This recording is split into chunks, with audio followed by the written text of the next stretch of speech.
We'd like to start this episode of Castranger by wishing everyone a happy Kaiser Day. That's right, it's September the 13th, which means it's also Friday the 13th. Oh no. Well, thank goodness nothing bad has happened. Yay, one of my favorite days of the year. Yeah, nothing bad has happened yet. Aside from a shitty work week. Hey, why is that random guy just staring me down in the hallway? Is he wearing a Guys, I'm gonna go check it out. You know what, how about you cue the roll call? I'll be right back. Oh, Guard, okay. no, wait, that could be John Toei, don't go!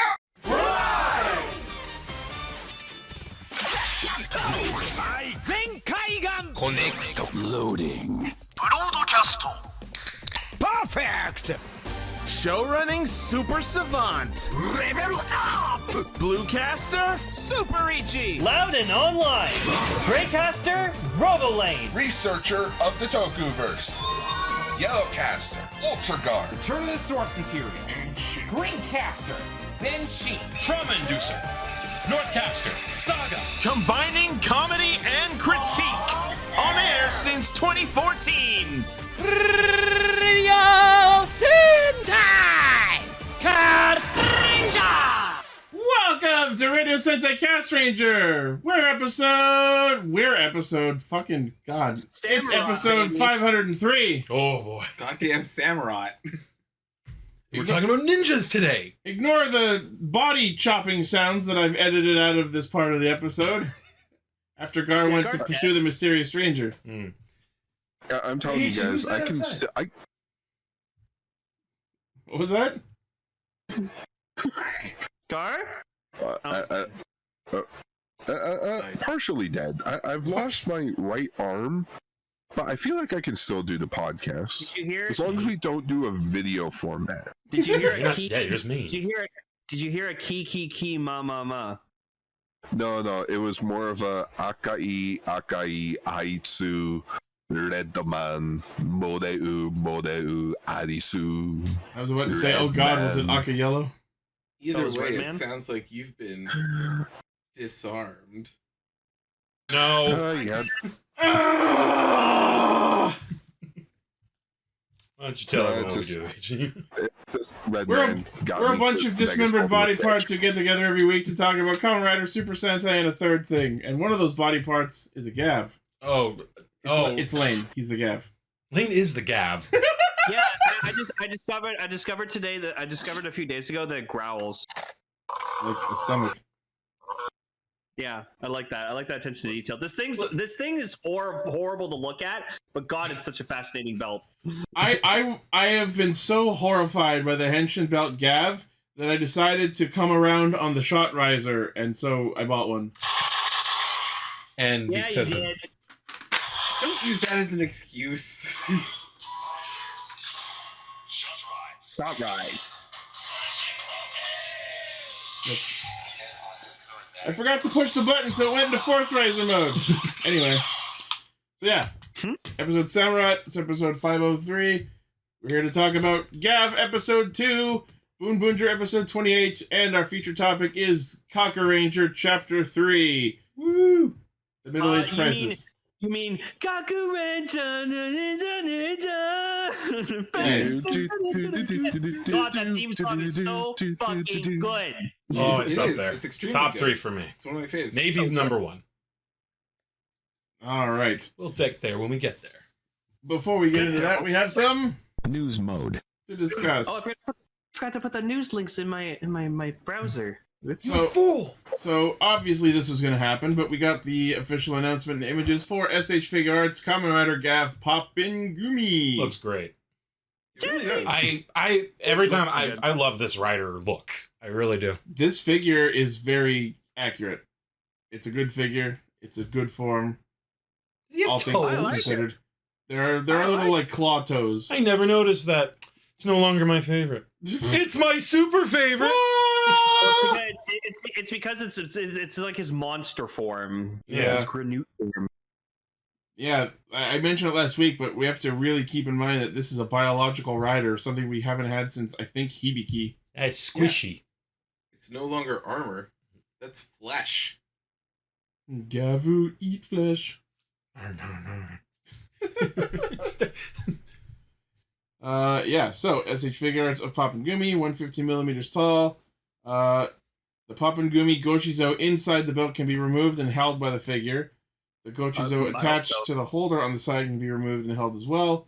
49.50 yen, January 2025 release. I looked at the chat and they kind of answered what I was going to ask. It doesn't come with anything, does it? Just the extra Gumis. Oh, well. Wait, it comes out in January? Yeah. That's tomorrow. How much money? $50. $50. Okay, which one of you wants to get this for my birthday? I mean, not gonna get one for myself, so. Fuck you. Now the question is, if this armor breaks, can you just pop another Gumi in the belt and reconstitute it? Is this doll edible? Is it made of real gummy? Is it show accurate? Squishy? Actually, that's a good question. Is like the armor squishy on it? That'd be interesting. That'd be an interesting thing to do. Just made of like a dense rubber. Yeah. Oh no! If it was, it would be a Shinchoku Seiho, and it would the paint would fall off and it would crack, and everyone would bitch and complain. Even though Bandai would be like, "But it's made of what the suit's made of." It's like, no, it's not what we wanted. You just pick off pieces of the armor to simulate the battle damage. Will this become the new Typod challenge? Can I snack on it? Oh my God! Can you shop Poppin' Gummy Gavv in Tide Pod colors? Fuck yeah. I want to see that. Don't you put it in your mouth. No. Tide Pod for reference. No, just replace the purple with orange. No. You don't have to do it, but it would be nice.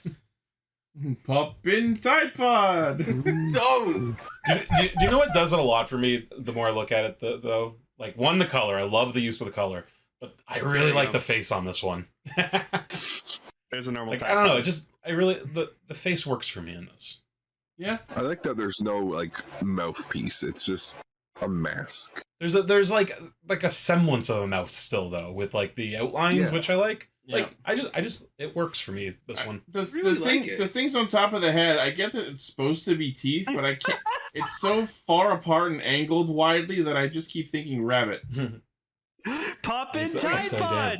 Kill me. Or is it supposed to? Ito cleaning. Ito cleaning. Or Ichi, is it supposed to be a tooth? That's what it is supposed to be, but it's just not upside down. It's not doing a good job of being a tooth. No, I'd say it's upside down. That's the root. Oh, I thought it was two separate teeth pointed upwards. No, it's a singular tooth. It's still really sharp at the bottom for a tooth. It's a monster. That's what happens when you eat nothing but fucking sugar. Monsters have sharp teeth. All right, fine. All right, fine. Anyway, this guy's he's doing the Deadpool pose. The point is, it's a DX figure and not Premium Bandai. Okay. All right. Yeah. Moving on. He's doing the Deadpool pose. From Diamond Select Toys, they're putting out a bust of the Mighty Morphin White Ranger, aka Kiba Ranger. Oh, I'm gonna bust.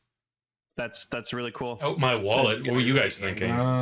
It's a good suit. It is. Okay. Come.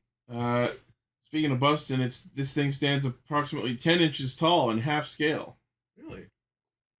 Limited piece. There's only 1,000 units. Designed by Joe Allard. Packaged in a full color window box. Includes a numbered certificate of authenticity. It's only 1,000 made, EJ. Approximately $200 market MSRP. That's what makes it special. That's a certificate. I do like the white crystal at the bottom. That's a fun thing to raise it on. It's well crafted. It looks well crafted. Yeah. I like the actual power coin too. I mean, that's cool. If I had $200 expendable money, then I'd consider it. White Tiger. Not I had 200 expendo funds. You can pre-order now. I'm gonna call my extra money expendo funds. Expendo funds. Sounds like it's from a goofy sci-fi universe. That literally sounds like Futurama. What did I say? All right. Well, unfortunately, we've had some sad news this week. Not only did we all have to deal with the unfortunate passing of beloved actor James Earl Jones and Peter Renaday. Yes. But also, another voice actress passed away. There was another one last week as well. Paul, this will hurt particularly hard for you and I, but it was the voice of Freya from Rayearth. Yeah, and Sailor Jupiter and goddamn Kushina. No!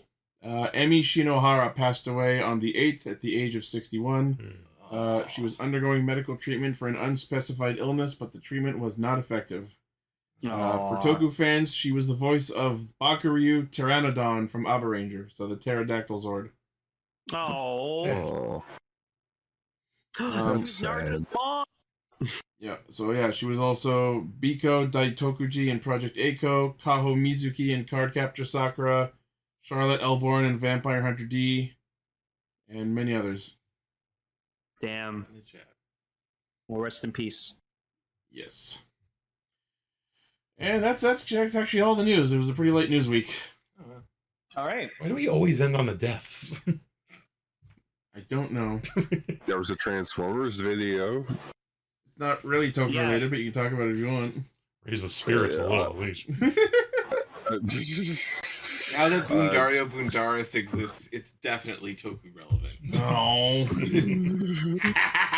Go for it, Gary. It was made by Studio Trigger, and everyone freaking lost their shit over it. I haven't watched it yet. It's on my list. And they used the Bump a Chicken song before it, and I was like, oh, that makes it 1,000 times more epic. You keep saying like that's an established name I should know, but I've never heard of them. No, It's yeah. They're decently famous. They did that awesome. They did the song for that Pokemon video from like 4 years ago, which was also they're good. Yeah, I've actually seen none of this. I might watch them. Yeah. Oh, I started reading Wingman, that manga that's being adapted into the live-action show. Cool. This is definitely going to be up our alley. I'll also say this because I said it before, but I want to say it on the show. Check out these really cool animations, Godzilla Ultraman, made by Godzilla Geek. I found them. They're really cool. Check them out, people. That's the news. I started reading Invincible. And I've spent the last week getting hard addicted to For Honor. I thought you were just going to say, I spent the week getting hard. yeah, I was about to say, like, what? We're going to join you in that, by the way. Yeah. The getting hard. Oh, okay. The bunny has a human form? Maybe Badass. PlayStation Plus first. Well, I'm here. I guess I'll join. Usually. Alright, let's talk about Gavv. Yay.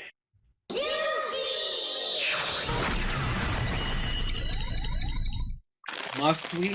Yes. Damn. Hold on, I think there's some noise happening in the background. What's going on? Lane, Yeah? are you eating chips on our show? Yeah, it was the Zaku Chips debut episode. Yeah, and I ate my chips while watching the episode, not while we're talking about it. Could you hold them down while watching during the episode? That's you.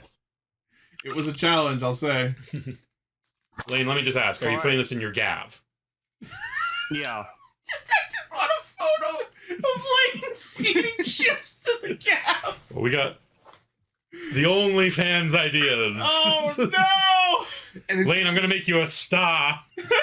All right. gonna cram chips into the belt. Just a shot of it buried in a whole bag of chips. Poured onto it. Oh, no. Oh, Lane. Plain Ruffles. Okay, I'm going to go into explicit detail on why over the course of the next 10-20 minutes. But, guys, I think we might have found the Dawn Brothers of Kamen Rider. I hate it. Cool. I hate it so much. I hate it to the very pits of my soul. Ichi, do you want to get on the couch early this time? You know what? Rant about it. I'll be right back. I'm gonna go get a drink. What? Maybe actually, yeah. Like, tell us your real thoughts on this. What? How could you hate these three? They're so awesome. Well, okay, it's the characters are not what I hate. Specifically, the characters are fine, especially Sachiko. She is delightful. I will happily admit. Very cheerful character. It's amazing. And if the rumor mill is to be believed, potential third rider. No. From the opening, she's definitely the fucking pudding. So yeah, anyone who already knows about this knows about this. That was stupid. Why did I say that? You're a poet. So we saw the opening for Gavv for the first time this episode, and yeah, there's little bits where Shoma, Hanto, and Sachiko are introduced, and then there's a bubble next to Shoma showing Gavv. There's a bubble next to Hanto where Valen will be, and then there's a spot next to Sachiko where a bubble could be, potentially hinting at her being this third pudding rider that we've heard about. Is it Sachiko or Sachika? Is it? I don't remember. Yeah, I think it's Sachika. Yeah, I think it's Sachika. Yeah, Sachika. It is Sachika. I don't know why I thought Sachiko. I was kind of... No, they will never... No, we're not pulling a May. I want her to be the May of the fucking show. So you want her to never get powers? No, I do want her to get powers. May didn't get powers. And I'm saying I don't want them to pull a May with this character. I thought you said you did like, want them to pull May. No. Yeah, so... Anyways, I like the opening. The opening... the song, objectively, is fun. Super fun song. Especially like... That part near the end. I wish Emily was here, because like... I like at the end where it's like... Bubblegum. Yeah. I have the same thoughts on the song that I did with the build theme. Objectively, it's a good song. I don't know how good of a Kamen Rider song it is. My issue with it is more from the perspective of the music video itself.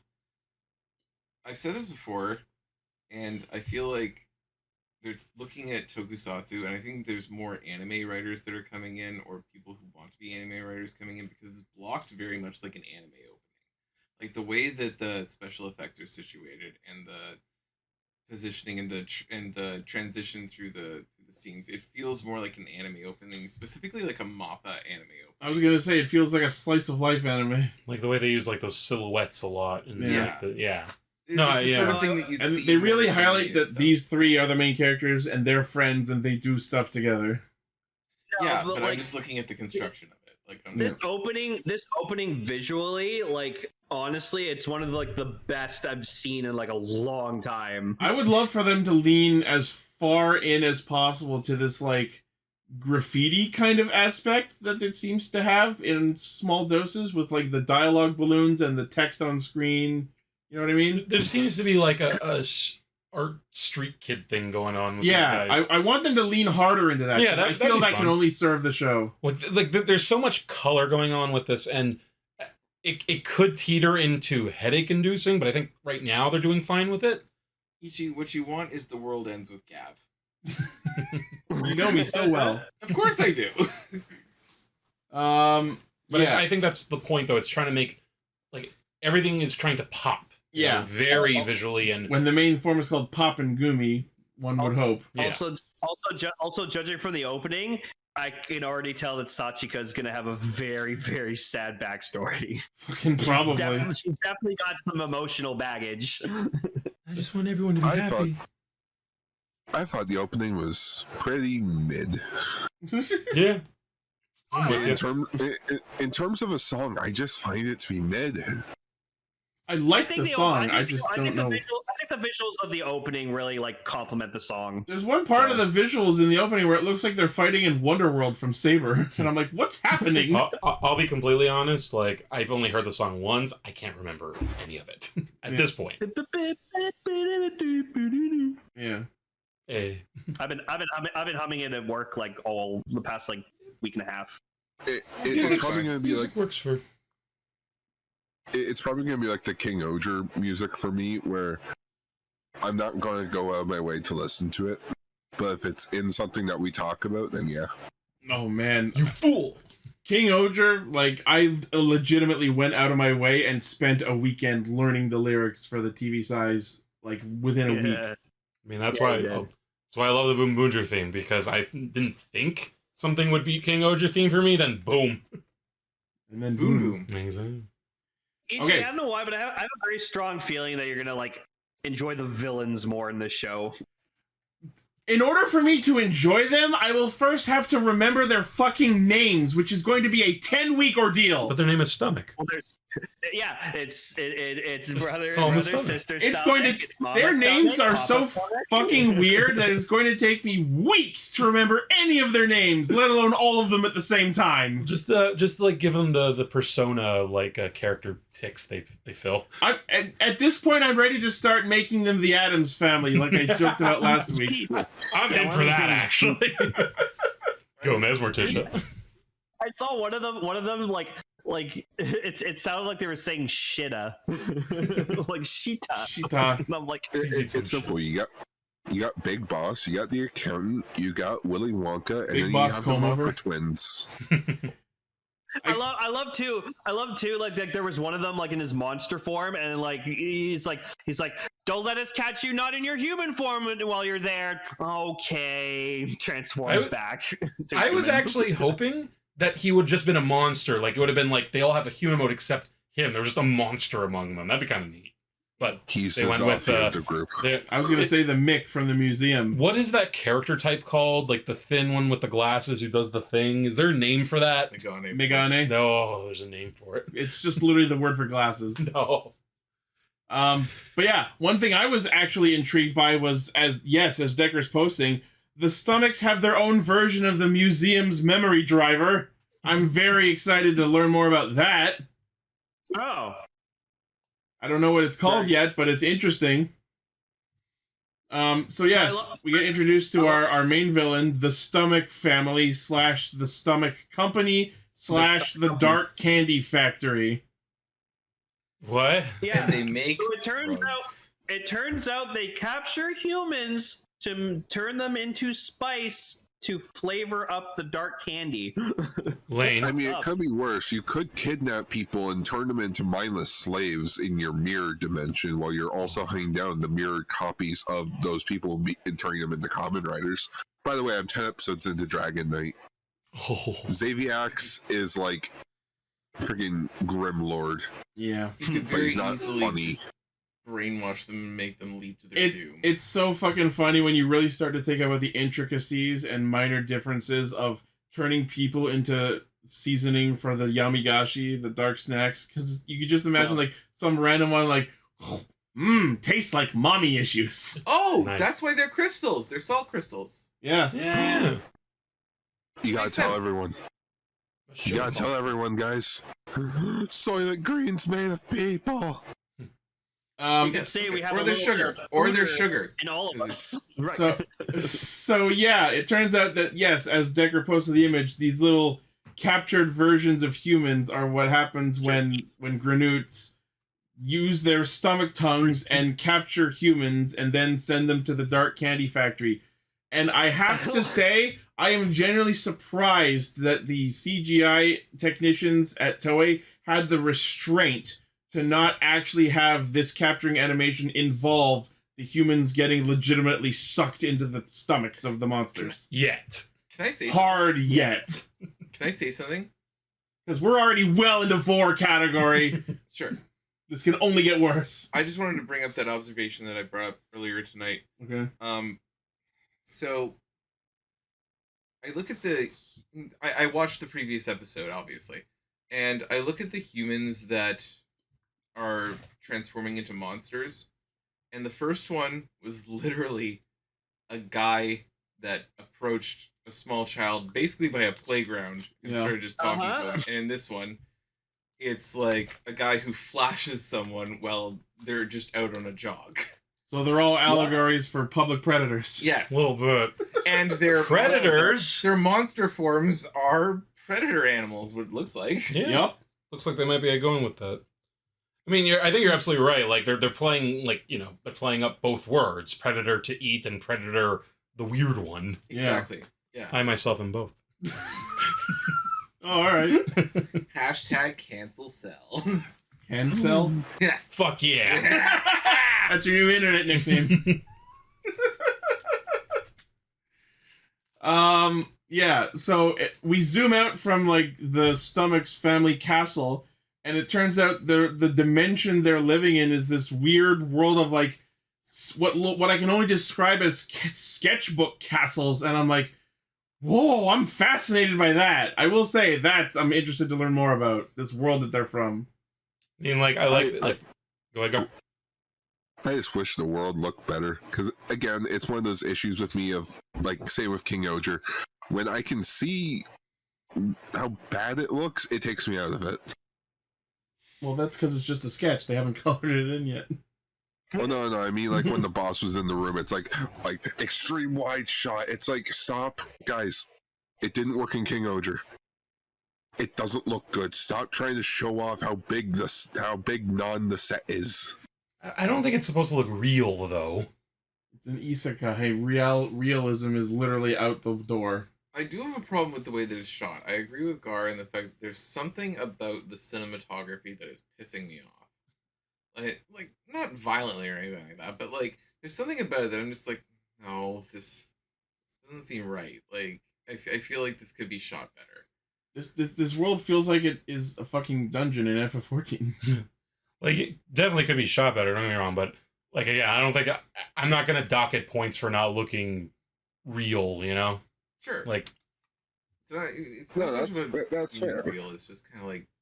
It's not shot well. I don't have the sharpened senses to pick up on stuff like that as well as you guys do, so I can't exactly fault it for that. Yeah. But trust me, I have plenty else to fault this show about. We'll get there. Oh, boy. So yeah, as we start getting introduced to the Stomach family, and the main head boss dude is so distractingly poorly designed. His fucking hair, I'm going to call him King Comb Over until I remember his name. One of the worst wigs I've seen in a long time. Oh, it's literally distracting. Then we have the fucking Sugar and Spice Goth twins. We have Morticia. We have the smart one. And it's gonna take me some time. It's a large cast of villains, honestly. Yeah, and as people in the Discord have been saying, the agents, the people who work for them, they look like they were rejected DGP participants from Geats. I was calling them live action YouTubers. That too. I mean, they all sort of look like if they scattered animes. If they have their own evil roll call, the Stomach family, I will drop all charges. That'd be kind of fun. Honestly, the villains are interesting, but honestly, Sachika was the best fucking character in this episode. I guess you could say I'm having problems stomaching them. Oh. Will they kiss with their Gavs? Oh. Do they fuck with their Gavs? It's not incest with men. The blowjob mechanics are staggering alone. Okay, let's not judge them too much. Can I just say this though about the Gavs thing, like the Gav prosthetics over the stomach? I wish that it wasn't just so obvious that like literally inside it was just a rubber fit over their stomach. The prosthetics are apparent. Well, we were talking about this last week too. Like, how much of this is like we're just seeing too much of the behind the scene effect? It's hard to say because clearly some of what they have is mechanical because of the whole like deploying the cartridge mechanism. So it's really tough to gauge. Yeah, it's just like in the middle of it is just this empty space, and behind it is just clearly the black T-shirt that's on underneath that. Could have been. I didn't think it needed to be open. If it was just like a closed mouth, I think that like with interlocking teeth or something. If I have to watch those things be animated and open and close, I might vomit. We'll get there, Ichi. I just can't wait for when it inevitably we get the POV from inside the mouth. Oh, let me be clear. I like the idea of the Gavs. I really do. I just cool. think it looks really fucking silly. The Gavs are cool. The Gavs are great. You surrender your will as of this date. Gavs are cool. The Gavs are great. I surrender this will. See, Ichi, and I think I just figured it out. It's not so much that you're like disgusted by the content, which you are. Oh yeah. But it's more the waiting.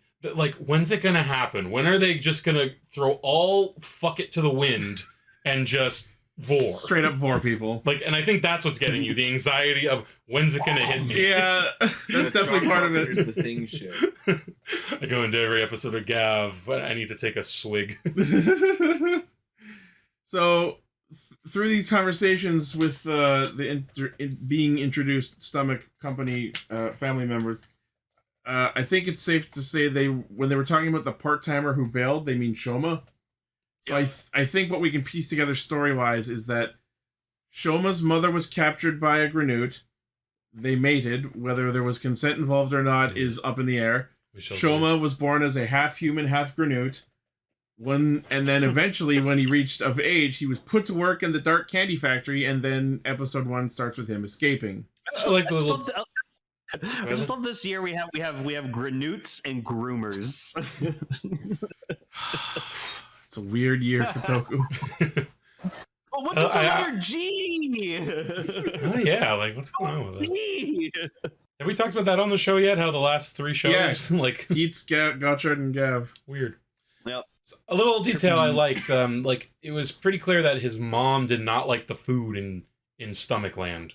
I think it's because the Yamigashi are like infectious and addicting and clearly corrupting people. But not just that. I mean, like when she's eating, like it literally looked like gruel or something. Some weird soup. And she's like, "Man, I miss potato chips." It's so weird to see a fully grown adult woman go, "I want some chips." Well, yeah, you have to remember though, she is a captive, like mid 2000s, like adult, so she probably would be craving chips. Like. Fuck, I miss chips. I think the idea is that she was held captive and kept like this is not Earth, so she's held as a captive. She's like, think of the foods I'd like to eat. She misses her snack food. Yeah, you know? Yeah. I'm a grown man, and I'm always wanting chips. Sure, same thing here. It's not weird. It's not that it's weird. It's weird that this is the kind of character that they've chosen to write. Question. In terms of his mom. What's the name of the race that they are? The Granute. Granute? Okay. Are we assuming that she's a Granute or no? His mom is human. He's clearly half Granute, which means his human mom mated with a male Granute. Okay. It's implied that's why he's the special with the. That's why his Gavv is weird. So it's like the He-Man situation where his mom is human. Yeah. Okay. Sure. Not inexplicably, like she was kidnapped. It seems pretty common. Especially in Kamen Rider, look at Kiva. I mean, in fiction in general, it's... Again, I've just been reading Invincible. Yeah. Well, she doesn't look like she was queen. She looks like she was held captive and her son was put to work in the fucking factory. Look. Breeding slaves are not out of the question in this show, okay? Especially since this is an isekai. Fuck yeah. I feel like there's a lot of fetishes that are going to be... I love HR on the Discord. I'll take a potato chip and henshin with it. And he literally did that. He did that. We'll get to that. So Sachika discovers Shoma a week after episode 1, passed out and hungry and poor, and does what Hajime did last week and takes him home to her place, which is a house that looks like it was built in Zelda Breath of the Wild. I love it. It looks like Art Attack vomited all over the place, and I love it. Sponsored by IKEA. It's Wink Yahoo's house. It's like something out of Harry Potter almost. It does have that, yeah. So this is that true what they're saying in the chat, by the way? They never suggested that Shoma was ever working in the factories, though. The reason I imply that is because when the stomachs are talking about it, they mention a part-timer who escaped. Okay. And we see Shoma escaping. So I assume that when he grew up and became of age, they put him to work in the factory. But I don't have confirmation on that. But that's the theory I'm putting out. But his last name is Stomach, though. His last name is Stomach, but I think I'm assuming this was you're a filthy half-breed situation. So you don't get to be one of us. He's a step kid. That's a bit weird because in the subtitles that I watch, they clearly call him just a traitor. I downloaded the same episode you put in the folder. Yeah, the Anon said part-timer. One of the black-white twins specifically mentions the part-timer who escaped. This place looks like where the Wiggles would live. Go up though, like I was saying earlier, just cue out of the box. That one doorway, like in the very back. The one doorway in the back, it looks like you're walking into like an egg. Are they talking about the dude from the first episode? He didn't escape. He was murdered. He wasn't working in the factory. He was out in the field capturing humans. Oh, I just thought they were talking about Shoma the whole time. Oh, they were talking about how he disappeared. They assume he ran away because he was murdered and he hasn't reported in. Wow, I was way the fuck off. So we have the chat. Thank you, nice little thing about that. The point stands that first episode started with Shoma escaping from them. Yeah. He fell out of the plane. Yeah. I looked closely at that scene, by the way. The door did open on the plane. So he fell out the door of a plane. They were saying too in the chat that that's a real apartment building or something. That's not something they just built for this. Unsurprising. No. Do you know what it kind of looks like? This is a Torontonian reference. It looks like the art college. Like it looks like that ilk. Yeah. I was trying to remember what that was called. So I could say it, yeah. It's like, where have I seen this before? I will say, right before the opening, there's a shot where you see like a little bunch of Gochizo watching Shoma from a distance, and you see them like do a little like wiggle walk to the side. That like I was like, They're so cute. I fucking love them. So we did learn a thing about Shoma. So it looks like he can only make Gojizos, as far as we know, out of snacks, because like he ate like a bento, he ate like a piece of a bento, and he couldn't. Okay, the scene of him eating the fucking chips and the Gochizo. Oh my god! Okay, I already had a problem. I already had a problem with the mere concept of eat food, birth Gochizo falls out of his Gavv from under his shirt. Then in this episode, they had him eat while sitting down, wearing loose shorts, and then we watched the fucking chips Gochizo spill out of his shorts! I have decided. It's literally cummies. Ito kumi! And that was the moment where I threw up my hands and went, nope! Fuck this! I'm out! I can't! No. Oh boy, I don't want to spend more time there. And then he gets a bucket, and he like eats more chips, and he shits more Zaku chips into the bucket. He stealthily shifts a bucket under his junk so that he can dump the chips Gochizos into it. Like a bucket of fucking popcorn chicken. I've decided, as the resident biologist, that a Gavv is a cloaca. An all-purpose hole. Yes. It eats, it excretes, it reproduces. It hensions. It allows... Slices and dices, we'll make julienne fries. Chicken fried rices. Never breaks. It broke. For Ichi, this was the moment when like he was just like, no, I can't fucking do this. It was also like he looked like he was. For me, it was the moment where I was just like, oh, this show's gonna be fantastic. I was thinking, watching this, he looks like he's about to give birth, and then it hit me. Wait, he literally did. Then he did. Yeah. They fell out of his shorts, like we usually do. Yeah, it's coming. When he did it the second time though, like, and you see the Gochizo go through his pant leg at the other girl's apartment, my brain just went, Nutty Professor.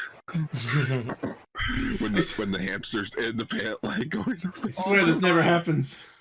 So I have to mention the part of this episode that just like that made me like fucking tear up because I was just so happy. So she like Sachika gets a call. No, Sachika gets a call from like I guess like one of her friends asking her to help her like move into like a new place or something because she's like living on her own. And then like Shoma just goes like, "Oh, I can help you. I'm pretty strong and like thanks for all the help." And she's like, "Oh, you're a lifesaver." Then we get this amazing fucking just like scene of just like him just like taking stacks of fucking boxes and just like moving all this shit from like where she was to her new place, and like it just cuts to like you just hear her going like ah, and then like they set up her place and she's like, oh my god, that was so fast. They had like 10-second tiny energy. What I loved about that scene is midway through, the fast pace stops because the actor accidentally did hit a bump. Like it did look like real there. No, and then just the moment that was so sweet was like she's so happy that like her place is set up, and she yells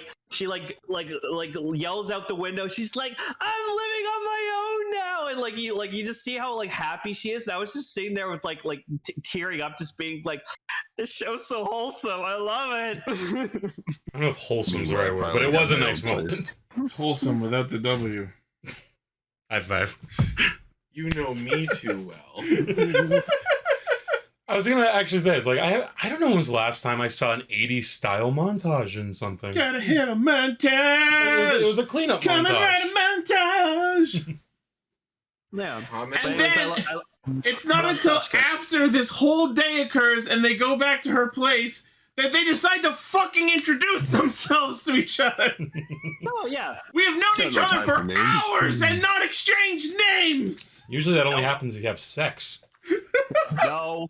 I mean, he did come in her house. He did. I was saying, this is the year 2024, and this lady's just like, yes, strange man that I've only just met while face down in a puddle. No. Wow, hookup Come culture to got my weird. house. Use my shower. I invite you to get nude. Yeah, she told him to clean himself up. I'll be waiting in the bedroom. Like, I'm not trying to say to that she had anything sexual in mind. I'm just saying this is... Wow, lady. Actually, no. Now she saw the Gavv. She saw that tongue action. She's like, you know what? What'd that Gavv do? Wait, it's called... Wait. So it's called the Reversible Destiny Lofts? What the fuck? That's awesome! It's in memory of Helen Keller? What? Why Helen Keller? Who's Helen Keller again? That's the famous woman. Watch her, Helen. Watch her. And now that I can communicate the words, Oh, that's so cool to die. Sarah won. You didn't answer his question, by the way. Yeah. You guys just referenced a bunch of shit. Blind, that I deaf, didn't mute understand. woman. She was Yeah, a she's blind. blind, Guys, what Ichi said. Okay. Who learned how to read? Inspiring tale. Yes. That tale happened. So as he stuttered and caught himself from fully saying, we now have pretty much official confirmation that yes, his name is, unfortunately, Shoma Stomach. Shoma Stomach. Show my stomach. But he chooses to go by his mom's last name, Inoue, instead. But it's Shoma Stomach. It was Shoma Stomach all along, and I hate it! It was Shoma Stomach Stomach all along. God damn. Thank you, Paul. Gonna start like tying our shirts up like in like Philippines. Just draw a Gavv on you. Hell, Yeah, hell sure, yeah. fuck it. I really hope Ichi just like doesn't like OnlyFans. Gavv by the end of it, and then I have to buy him his Say own Shoma Gavv. Stomach. Shoma Stomach. The difference What was is, that, Lane? you will be leaving my house with it in your hands this time. No, I will sneak it and put it beside your Dawn Blaster that you can clearly see as you look up at it. It's like how I hid a bird on vinyl figure in Lane's place. Yeah. Sorry, you guys. It was the funniest thing. Like when you said that, Lane, like right next to it, like Ichi just looked up, like, ugh. Yeah. You. I Yeah. could see it right there. I'll like to remind him once a week that he has a Dawn Blaster. It is my That's penance. awful. Why would you do that? Because I wanted Ichi to have an endless reminder of Dawn Brothers, so when we finished Dawn Brothers, I bought him his own Dawn Blaster. I was like, you will remember this now, damn it! So, proudest moment. so as we were watching that scene where the Gochizo drip out of his fucking pants, Again. Yep. I just came to the realization, oh my god, that means the Gochizos are STDs, snacks that die. Wow. That's pretty good. Shoma's got an STD. I'm sorry. A motherfucking snack that dies. Oh. Yeah, so we get introduced to the monster of the week, which I think is some sort of squid creature. It had tentacles. Definitely He has disguises tentacles. himself as a jogger. He jogs. Mhm. I guess. And then he attacks a woman at night. That's what you were saying. With his love sausage. Yeah, they used his love sausage. And Yep. we got to wait until episode 2 to see a successful Gavv tongue capture take place. And again, we haven't seen them get actually devoured, but I'm sure that will be forthcoming. If I may, like, honestly, that was, no pun intended, probably the most tasteful way they could have done it. Like, just the tongue wraps get turned into the crystal, you know? Yeah. I'm just picturing, like the police finding that, like testing it. This is 100% meth. I still Then think they're it's eating salt. it. I still think it's salt. Could be salt. It's like something to, something Salt is something you can lick. Yeah. Yes. Little salt lick. Or it could be rock candy. It's meant to be like... From a crystalline perspective, salt is jagged like that. Sugar is cubic. Salt is jagged like that. And the tongue is wrapped around it. A literal salt lick. Mm-hmm. Oh yeah, I'm not saying. And people were salty that they've been kidnapped. Oh, Yeah, sure.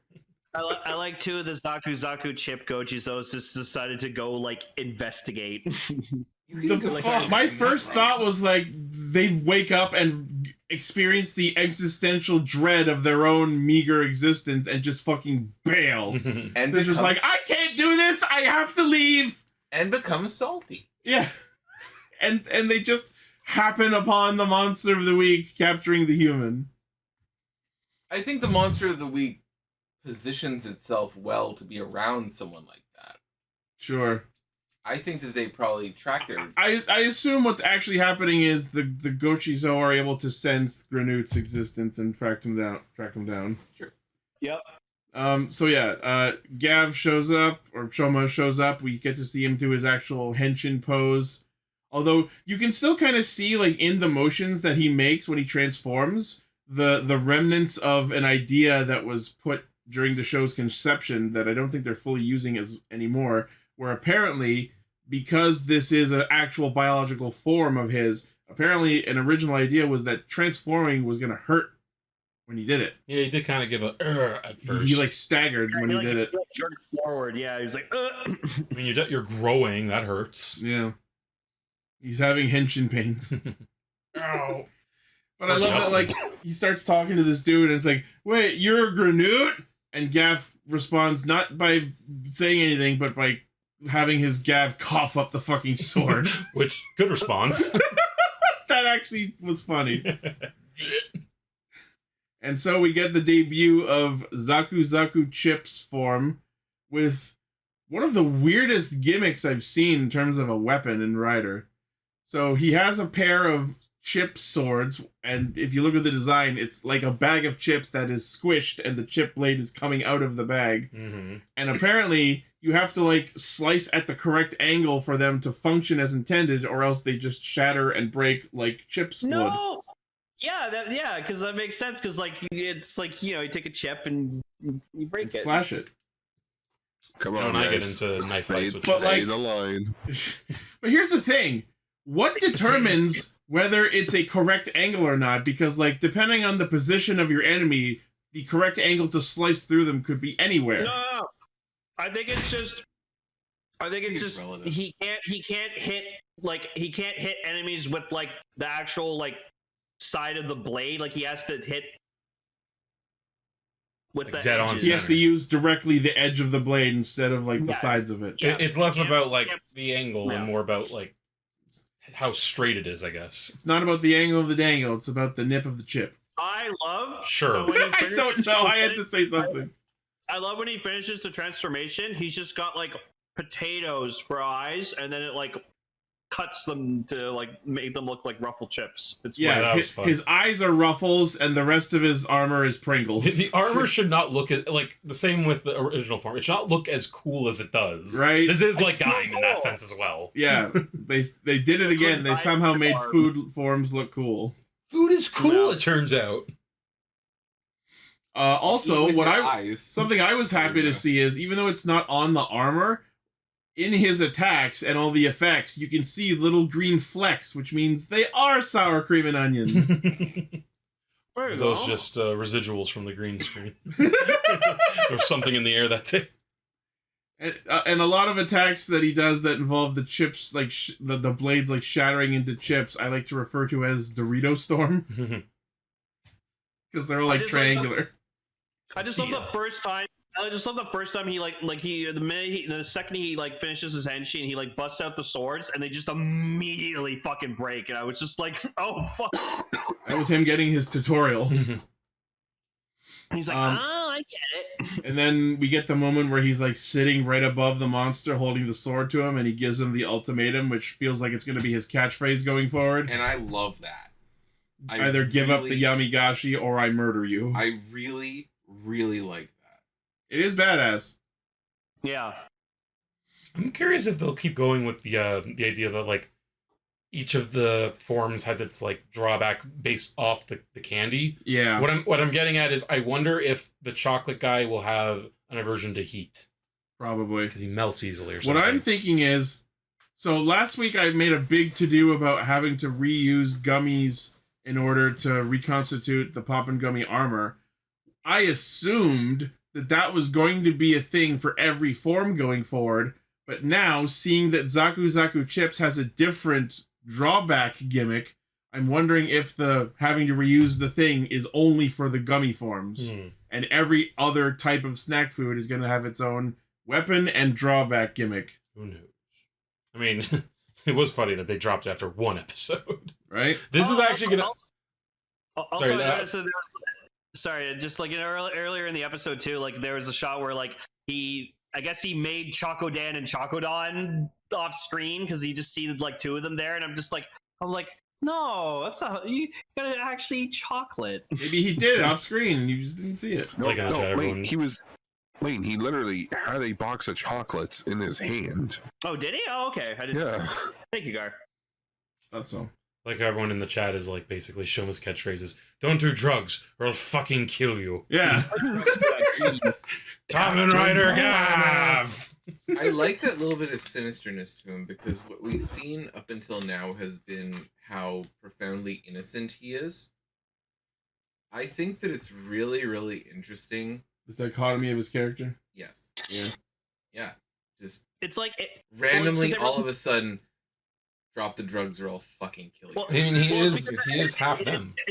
Well, it's because everyone's like, yeah, because like everyone keeps calling him a monster, and so I think it's just like in that moment he's kind of embracing like, oh, you want to see me as a monster? Okay, I'll show you how Gav-like I can be. No, you know what? Here's the thing. He said that, but not because I think that he was giving into something, but because he was accepting something. He knows what kind of monster his family is. Yeah. He knows how much damage they can do, and he knows therefore how dangerous he is. And that's a core part of his character. And that's part of the reason why, and we're going to talk about this later, he keeps leaving. Yeah. Well, we'll talk about the leaving in a bit. Yeah. He's the little. But I'm gonna say it's highway to heaven, everybody. But no, I actually really appreciate that. I'll just say that. Something else to keep in mind that's interesting about episode 1 and 2 specifically is episode 1 was him like, I'm gonna destroy you so that this child and their mother can live together. Episode 2, I'm gonna destroy you so that this child can live away from their mother. We're covering everything here. Yeah, we're covering all types of families. But like, I know it's a bit of a backtrack, but it's because I really haven't been talking a bit. No, I messaged in the group chat while I was midway through the episode that I'm really liking the story of this show, or rather, I think I'm really liking the characters in this show. Yeah, I'll agree with that. I like how not logical, but how realistically it can happen. Of like, I didn't catch the female lead's name. It was like Hachika? Sachika. The snacky girl. Sorry. She was like, oh, you can stay here. And I was thinking, he's a total stranger. And then he proceeds to say, but I'm a total stranger. I'm like, oh my goodness, this show is... Why are you helping me? It's being realistic. She's just like, I just like understands what it's putting forward.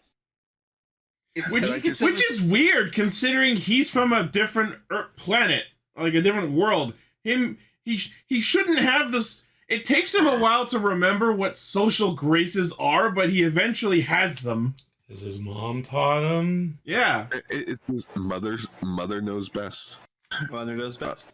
And it just, I like the chemistry with all the characters. Yeah. So far, the main characters are the things keeping me from completely saying fuck this show. Can I say this?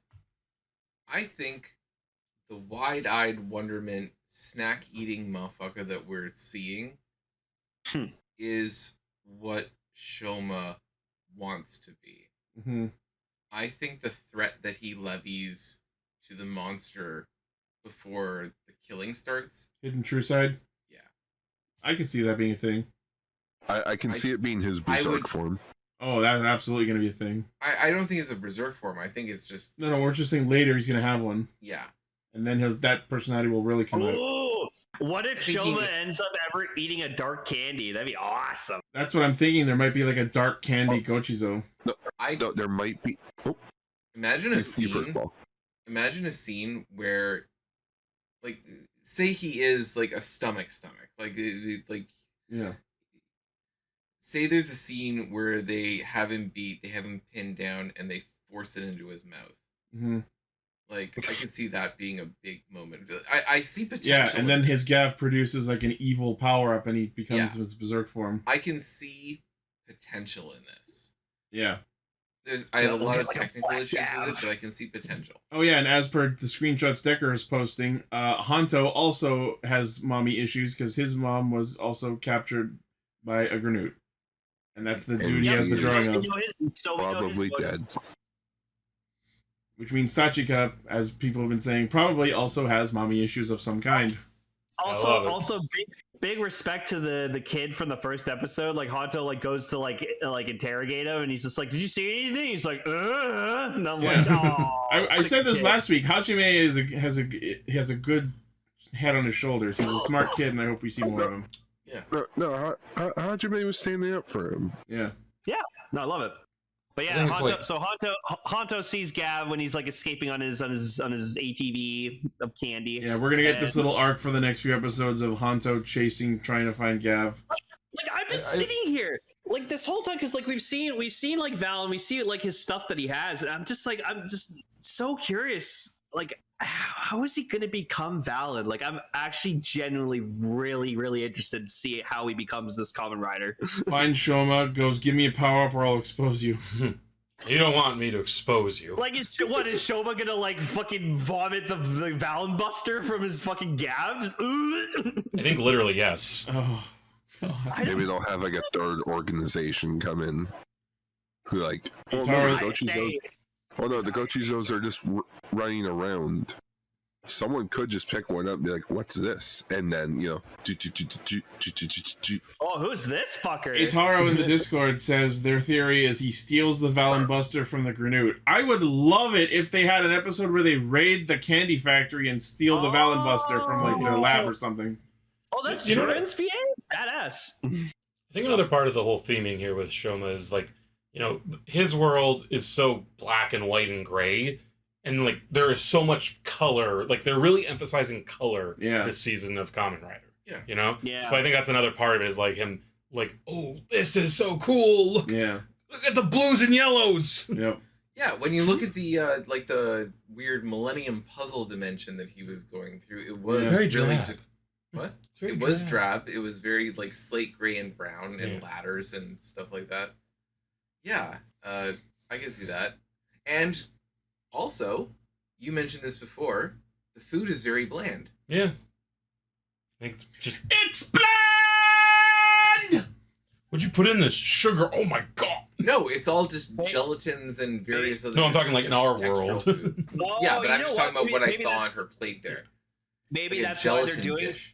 Maybe that's why they're doing so well, because in their world, like, the food's just shit, so the Yamagashis are the only delicacy they have. Find the right spice and I'm just gonna say super flavor. Super flavor. I've seen that clip. Minor. I'm gonna go on a minor belt mechanics complaint tangent for a moment. Oh, please do. So after the fucking fight happens. So let's all keep in mind that every time the Gochizo are used, they are consumed and thus murdered. So he finishes the fight in his Zaku Chips form, and then as he goes to like make sure that the human he saved is okay, he off screen but still spends another gummy Gochizo to go back to his base form just so he can talk to the human instead of just stay. I'm not saying he has to unhension. I'm saying he can stay in the suit he was already in. He can talk to his chips. Do you know what I'm assuming until I'm told otherwise? And then he spends another candy one getting on his bike and leaving. Which, not to cut you off, but I saw in the chat we're at 12. Okay. You know what I'm assuming until told otherwise? Each individual Gochizo is its own person. but they can replicate, and it's a hive mind kind of It's thing. not that they replicate; it's he makes a new one every time he eats that snack. Oh yeah, Do you Decker. think They're they're gonna show the individual screenshot. people each time? It's because the form broke. We've seen they have individual personalities because when in episode 1, when he goes to try and eat the one through his actual mouth, it starts crying. They're literal Pikmin. Yeah, they're Pikmin. They're Pikmin. They're Pikmin. Yeah. They're cute little things. It's okay to kill them. And about the chip's form power ran out and died. He's still in his goddamn base suit. He could have talked to her like that, and then we would have had an interesting shot of the undersuit. You know what I'm gonna say then? That's really effective writing. I thought you were gonna. That's really fucked up. They're complete disregard for life. It is morbid. It is morbid, but it is also incredibly effective, and they can build on that much later in the show. Oh, and I have nothing Not but much confidence that they will. Not even much later. Like they can really hammer that in at a certain point. These sound like dumb complaints. Welcome to Castranger. We've been on 10 years. Have you met me? I'm not complaining. I'm slowly but surely talking myself out of not liking this. And I'm just digging myself in deeper.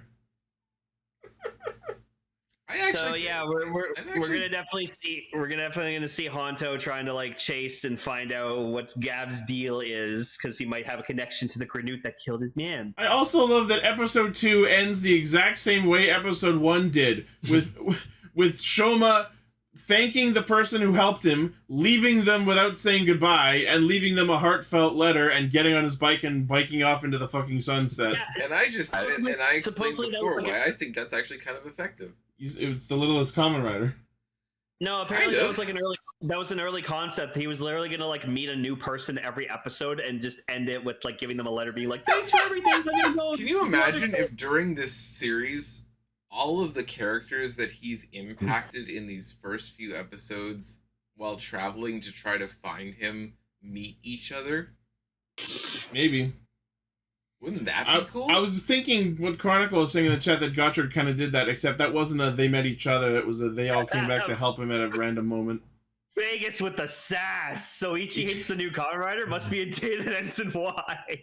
You're not wrong. I did open this discussion by referring to Gavv as the Don brothers of Kamen Rider, and I still feel that way. That's why I like it so much. I don't care how hot my takes are. They're mine, and I'm sticking to them. You're allowed that. Yeah, absolutely. Unless it encroaches on the rights of another Canadian, you're fine. However, okay, I'm gonna say this right now. I agree with you that this show is a hard watch when you're actually watching it. It's a hard snack to swallow. It is. I disagree, but yeah, it's a jawbreaker. Of course, Don Brothers is worse. We're only 2 episodes in. They have plenty of time to get worse. But when we've had this discussion, and I think about where the show could go, and I'm not gonna sit here and say that this is where it's going to go, but I will say that the more subtle tools that it has brought to the table have excited me a lot more than what I've seen, and it makes me want to watch more. So yeah, I'm kind of here for Gavv. I'm tentatively here for Gavv, but I'm here for Gavv. Just pull the pin and 4 people already. Do it, you cowards! Make it full of John Carpenter. That'd be great. Be awesome, actually. Dive in more into the body horror. That will keep Cell's attention. Wait till episode 10. Something I thought, like, I doubt they're gonna go do something with this, because this is I think a little outside the realm. But it would be interesting if like you find out that the Granutes need to eat people. You know, it's not in their like that's what they need to survive. I doubt it will do that. I don't know if we'll go that it's a need thing. It's more like the Yamigashi are delicacies that people get hooked on. Yeah. Like it looks like they're going more the rare drug. Because like, they mentioned, the Stomach family mentioned that they're trying to like revive their business, that they're trying to like get back on their feet. So clearly some sort of decline happened. And I meant to say this earlier, the fact that they specifically call them spice and like Dune is a popular thing right now. Yeah. And spice like must flow. Spice must flow, and that's also a drug. Like it's not just a food. Yeah. I I was just gonna say I found the scene in the first episode very effective when the little kid, like, there was no, like, it's a little kid, so, like, he's heard stories of, like, things that eat little children and things like that. So it's just like, you don't eat people, do you? And he just goes, we don't. No, he starts with, we don't. I don't. I think that was a result of the way it was translated, because the sentence structure that he says technically doesn't imply that his race doesn't. It was like the word structure basically came down to, no, I don't. Sure, but that does imply that others of his species do. Yes, that was the implication. Yeah. He also might have been lying. At no point did he imply that everyone else of his race did not eat humans, is what I'm saying. No, that's what you were kind of leading towards him saying, my race doesn't eat humans, at least I don't. But the implication was, no, I don't, as in, I'm fine, the rest of my race sucks. When I was reading the subtitles, it was close. I know, the subtitles, yeah. It was the way the subtitles phrased it, but I was listening to the words he was using. Sure. Each coming in with known Japanese. I know. When you watch anime and toku for this long, you tend to pick up on basic sentence structure. I'm not saying I'm fluent, I couldn't have a conversation with someone in it, but listening to like a couple of words, I can infer meaning. Yeah. Yep. That was the impression that I got. No, I understand. So next week we get Punching Gummy. I also love that, like, after the whole note thing, we see that the stomach executives are keeping up the reports with their evil underhanded associates by way of Twitter. Well, how else would you do it? The evil Twitter report. So just the Twitter report. Yeah. That means that Elon Musk is really pulls off his mask Subaru style. Elon's stomach! Elon's stomach! Elon's stomach. How do we not see it? Maybe that should be the name of the episode. I'm eating my Doc gummies. Oh god. Renaming it to the X. Yes, I love Sachika. I love Hanto. I love all three of them. I can't wait to see them all actually like together. I also love all three of them. They're quite cool. I like the three characters. They're the most positive thing about the show. Sorry about that. Also, next episode, we finally get the name drop of Kamen Rider. Oh, I didn't notice that. Yeah. But yeah, next week is the debut of Punchin Gumi, which is apparently a soda-flavored gummy. Skipping the mushroom. I mean, the marshmallow. The mushroom.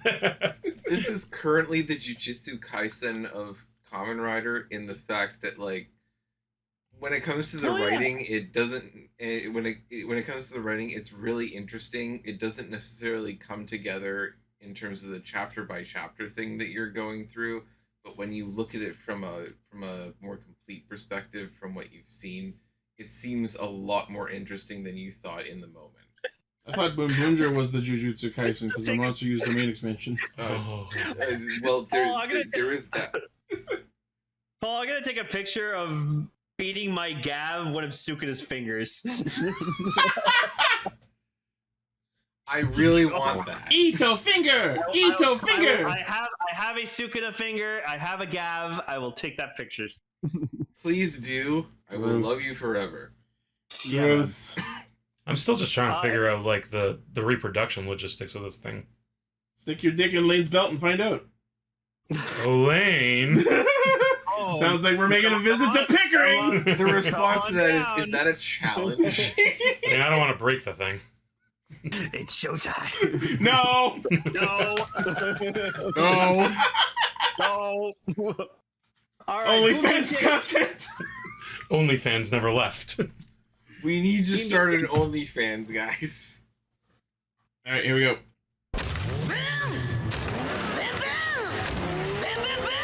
Last week we were joking about Genba being removed from the ending, and instead this week they removed him from the opening.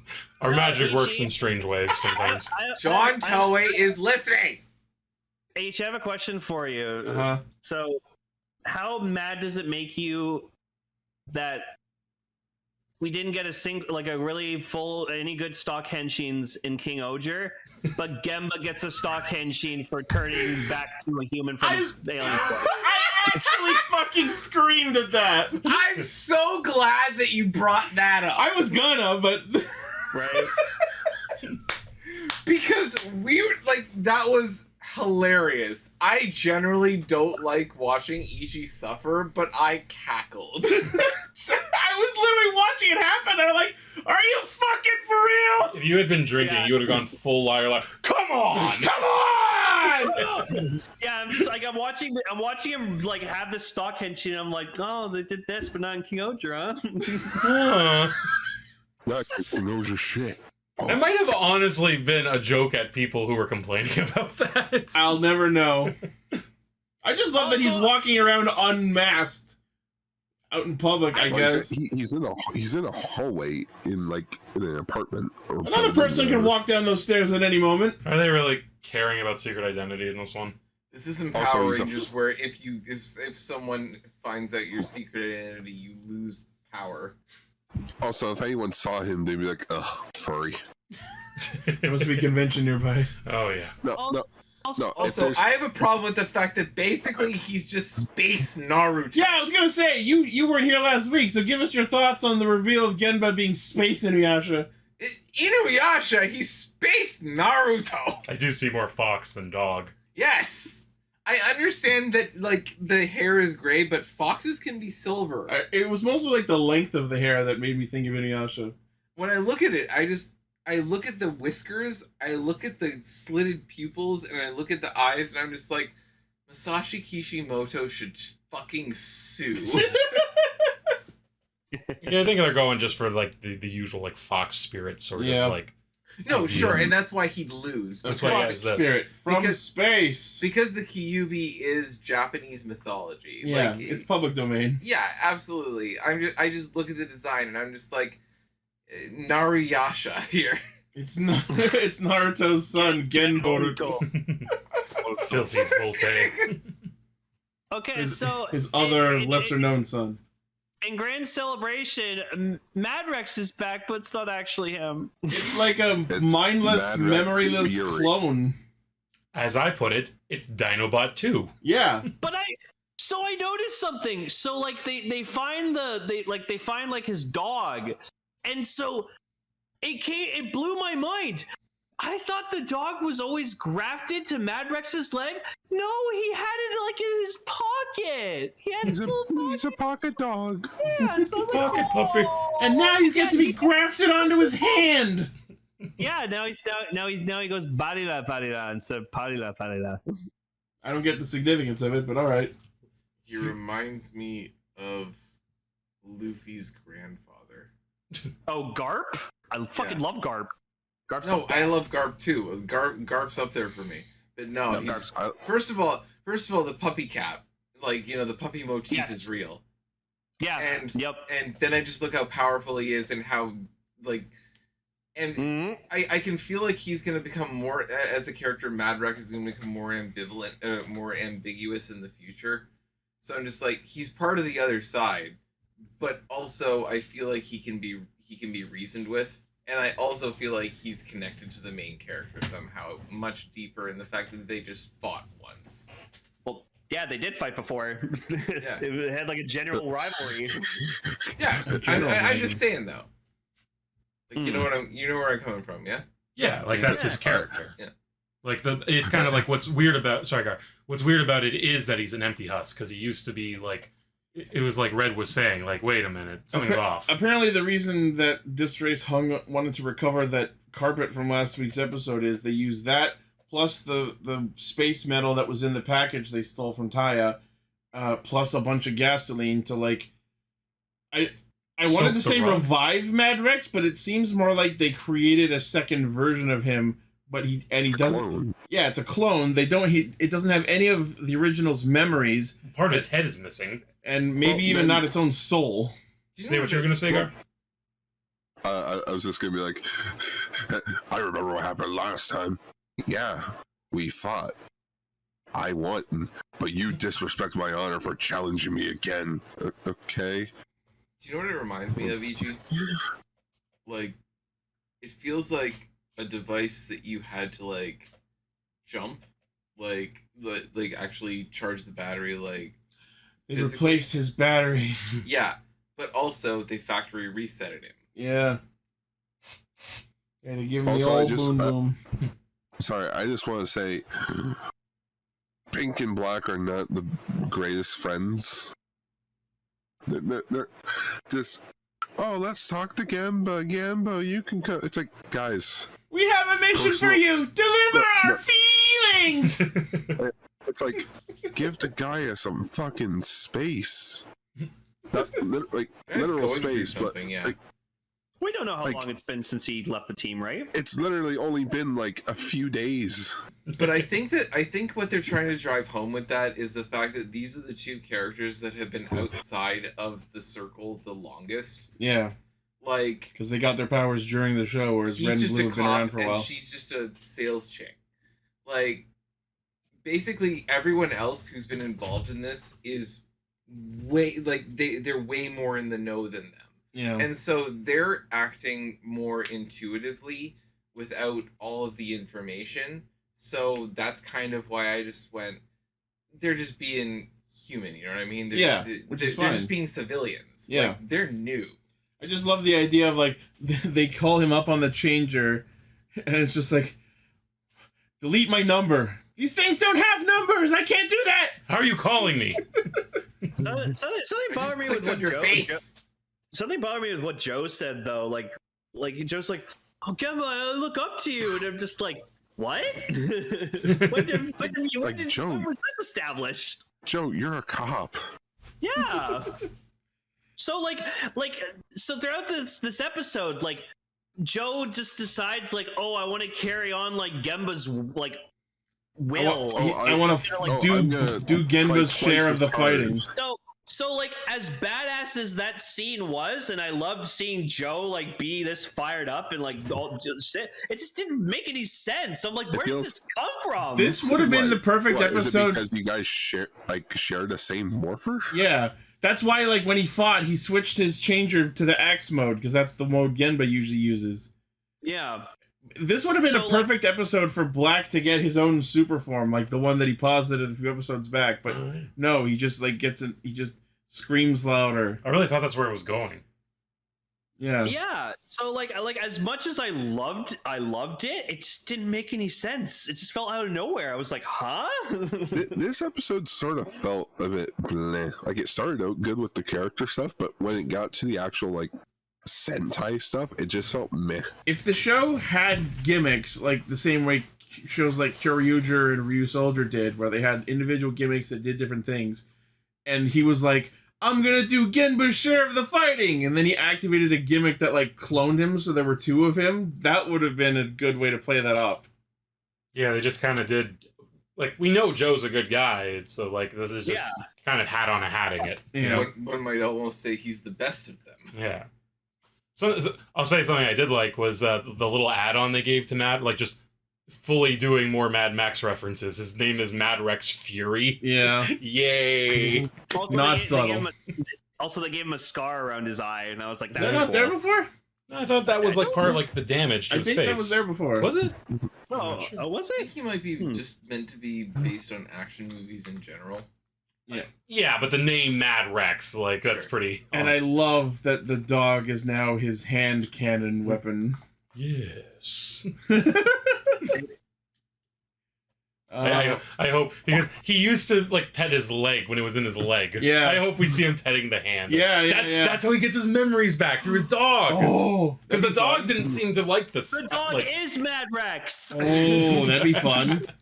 They are aliens. Who knows how their biology works? Okay, no, I think it is that picture. he will be reminded by his dog that remembers what he was like. Oh, that'd be cool. That'd be nice.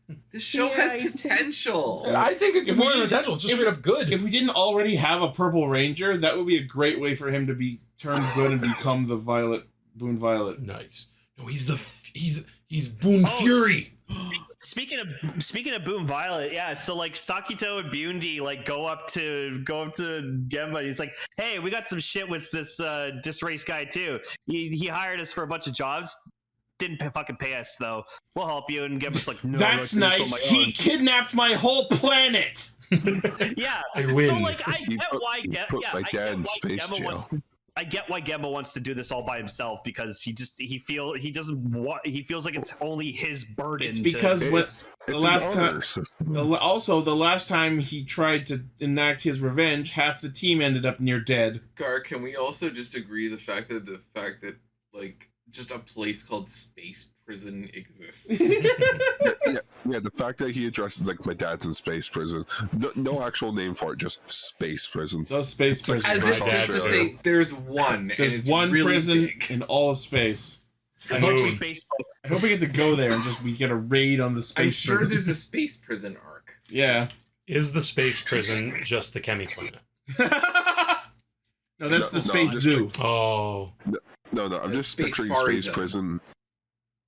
Space prison just being like in Gokaiger versus Gavv, where it's like old Sentai villains that survived their shows just in the jail cells. No, Chronicle has it right. It's prison in space. Well, yeah. Okay, my favorite thing in this episode is the evil villain's plan. They run an illegal restaurant. Yeah. And the fucking neon sign Maju, voiced by All Might, by the way. Oh, really? Excuse me. AKA the same dude who went, "Oh my god, open cardio!" Excuse me, it's Gambler. Yes, he was totally Gambler, with including the neon claws. Terrestrialized Gambler. I gotta say, like, I liked the neon like effect on the costume. It was great. Yeah, it was fun. And then it was one of the better. As Paul said, he pulled a domain expansion and pulled them into the neon dimension twice. And also, I agree with Lane. I think it is one of the better designed like villain costumes, like villain of the week costumes that I've seen in a very long time. It stood the hell out. Like, it also led to my favorite shot in the whole thing, where just like they go into the restaurant and there he is. He's just in the fucking corner, in the background. And for some reason, the patrons of this restaurant have no problem with it until it starts jump scaring them. This is Japan. Like, they have themed restaurants. I mean, remember Greta walking around during Tokuger and no one batted an eye. Yeah, this is true. I thought it was funny because a lot of the footage they have of Boonboomger Robo Police is at nighttime, so they had to have a monster dude. Like, is that why they did that? That's so funny. Because all the stock footage they have of police is at nighttime. So. Oh, that's using the darkness of night will cover my police brutality. I also just find it. Gar's taught me these bullshit tactics you guys pull. I also love it. It's very charming how all the mooks are like wearing like waiter uniforms. Yeah, and the racers. Tornade and Itasha are wearing suits. Yeah, it was cute. I like when mooks do that. Yeah. Also when Mad Rex was revived, he says like tail to nose, but it was so lifeless, and I'm just like, oh. Yeah, it's not actually him. It's just a clone with no memories and maybe even not a soul. I'm so fucking upset about that. It's not actually him. I think they are gonna like fix that. Honestly. Yeah, he went through a factory reset, but he's gonna go into his like black box shit and find. I don't know. His dog is the black box. Yeah, I think it's literally like he'll find all of his old experiences and re-download them. Because I think Red cares is the thing. Yeah. Guys, this is what's going to happen. Ty is going to feel upset that Mad Rex is just an empty husk, and thus he puts all of the files of their battles that they had early in the series onto an SD cartridge. However, he tries to go upload it into him, but the mission fails. However, by the end of the show, he regains those memories, even though that we never saw it actually happen because the episode got cut, and if no one got the Beast Wars fucking inside joke, there you go. Wow. He already what literally Cell already compared him to Dinobot 2. I know. That's why I was bringing it back. Nice. And yes, that was what's supposed to happen. Rat Trap was going to put Dinobot's old memories into Dinobot 2, but that episode got cut. But it still technically happened off screen, and that's why Dinobot 2 has the memories of old Dinobot in the finale of the Beast Wars. Wow. Nice. So next week, as per the ending and preview for next week, we were finding out that Ishiro was involved in this conspiracy between the higher-ups. That was interesting. The most evil-looking SUV I've ever seen. SUV. So that only makes his comment of "Go solve it, hero," all the more hypocritical. Yeah. I hate him more than anyone else in this show. I mean, we know strong words when Cannonborg says. We know from their conversation last week that despite whatever shady shit they're doing, it appears that they're doing it for good reasons. So far, things could turn. Anybody can justify anything. I want to see. Hang on, let our speak. Let our speak. What? Like also, the next episode is called Spy and Family. Oh. So good. Is Mira Anya? Good old spy fan. Yes. I'm gonna hate this episode. And yeah, I saw Cannonborg in that preview, and I'm like, are we gonna bring him back as a soulless clone too? Please, he actually gets his memories. That's just that's just Cannonborg. No, Mad Rex's memories are in Cannonborg. Oh no.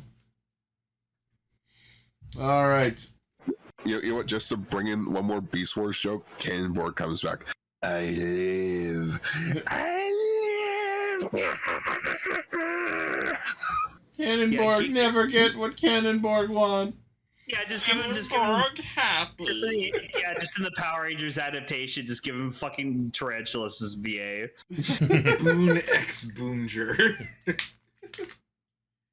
All right, let's go to our feature topic.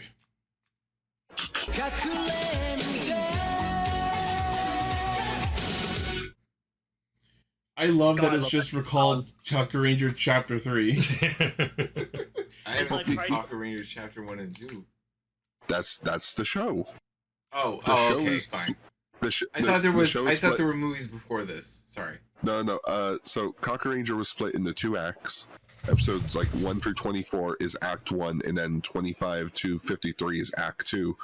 Therefore, this is the 3rd act to the story, taking place 3 decades later with a new narrator. Because unfortunately, the original narrator for Kakuranger sadly passed away in 2021.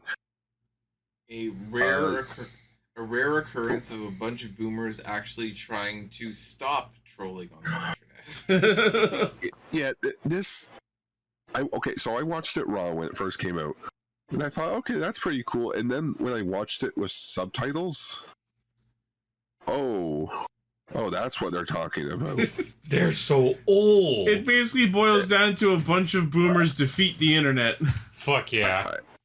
It feels like scripting wise, I feel like this is sort of meant to be a poke of just an example of this is why we can't do seasons older than 10 anymore. One of the younger villains literally melted like a snowflake. Yeah, because they told her to get a job. Yeah, a job application. So just to go over it quickly, we got Hurricaneger 10 years later, Dekaranger 10 years later, Goanger 10 years later. Then we did Hurricaneger 20 years later. That's my Magic Ranger 20 movie. years later. Most of the actors unfortunately didn't really go anywhere. I thought you were going to say most of the actors died. No. None of the actors survived the filming. And then you have this one, Kakuranger 30 years later. I mean, I thought it worked. Like, it reminded me a lot of that AberRanger special we watched. Yeah. Where I like that. It's like you could just do your simple reunion thing where hey, they fight a monster, or you can have fun. Yeah. I like that they're having fun. Okay. I thought we were gonna get that. Like I was gonna mention this at the end, but like Decker just brought up the screenshot. So yeah, like we see like them doing like the Kakuranger ending. And I love that song. That song's so fucking catchy. And then I had to pull back because they do a quick shot, and I was like, "Was that Star Ninja?" That's what we did the same thing. No, okay. Hurricane Yellow and Blue and Star Ninja. That was weird. Please do. I can explain. They're ninjas. Star Ninja's actor was the dance choreographer for the ending dance. Oh, really? So I'm putting myself in the ending. Fuck you. Yeah, so why not dress up like he's already there? Yeah, ninjas. And again, they filmed this last year, where they were also shooting the Hurricaneger 20th anniversary special. So why not include? And yes, who is it? Decker brought up that the ending does sort of tease at a possible sequel to this. And keep in mind, the Ninja turns 10 next year. We could do a full-on Ninja Sentai crossover of the big three. Fire the ninjas again! I would love that. I would love that. A Kakuranger, Hurricaneger, and the Ninja crossover. Can we need the return of the Burger Morpher. We need the Burger Morpher back. This time with extra cheese. The reason this special was made was because they said, holy shit, Ken Kusagi is kept in shape. Yeah.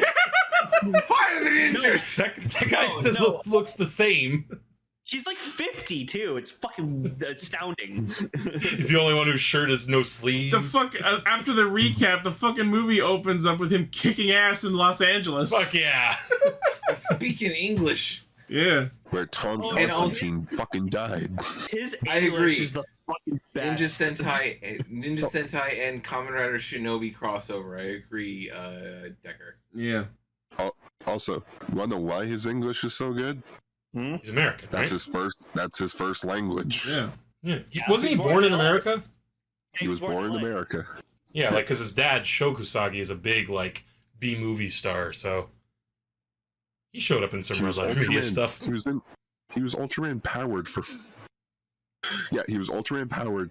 Then he went to Japan and became Ninja Black. He's done them all, right? Crazy. Yeah, he's done Kamen Rider as well. Yeah, he was in the robot. He's done the big four. He was Kamen Rider Chimera. Yeah, he was Daimon, in Sentai.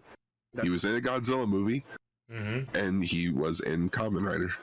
And he was Ryu Hayabusa in the Dead or Alive movie. I fucking love that. Another movie where he plays a ninja with no sleeves. Yeah, no, he also plays like one of the most famous video game ninjas of all time. God damn, this man's fucking had a career. So yeah, we get they play the theme song and do like an updated version of the opening sequence from Kakuranger, which is cool. Fantastic. No, it's so fun. I love that song. I love that. Quick thing, we going back. Sorry, Gar, hold on. Yep. When he was like, when that person got killed, because he's a vigilante or something, I guess. Yeah. When that person got killed, he did his Oscar-winning no. And then he vanished into data because he was apparently made of the internet, as we'll touch a bit more on later. And you were saying, Gar, sorry. Just to quickly answer Lane, yes, that was Tom Constantine. Yeah, that was Constantine who I thought that was him. No. Tom Constantine was the one who died. The guy who died, and he's like, no! Mendoza! I just wanted to talk about the recreation of the opening. Oh, it was so good. Using the memorial toys for the Doron changers. The CG, like the green screen, like of them up in the city. I like that you can see the old title cards from the opening in the background when they showcase the new title cards. I love when they showed the new villains and just put fucking question marks over them. That's a thing that they did in Die Ranger. Oh wow! When they showed off the new yokai, it's like, who is this guy? Oh, you gotta watch the episode to find out. Ichi, I really liked how you were like, oh, they're doing like how they do in Power Rangers in the opening. And like with like the back-to-backs. Yeah. And I was like, no, that's also in the original Kaku Ranger, right? Okay. I don't know if I've seen the original opening, but yeah. That was the thing where like as they're introducing each character, they have like the small pictures of one on the left of their Ranger form and one on the right of their human form, and then the name at the bottom. That's the thing I remember Power Rangers doing a lot of in their intros. Well, in the original opening, they showed them doing like ninja skills, like shadow clones, crate, like transformation techniques, walking on water. Seikai's will always be the one that I remember because you see him swinging, and you see a crowd of people watching the suit actor swing on the freaking rope. They also recreated the commercial bumper halfway through the episode. Yeah, that was weird. The recreations I thought were very charming. You mentioned him earlier. I think the guy who played the new presenter was really good. He was fun. The new narrator? Yeah, he had his like.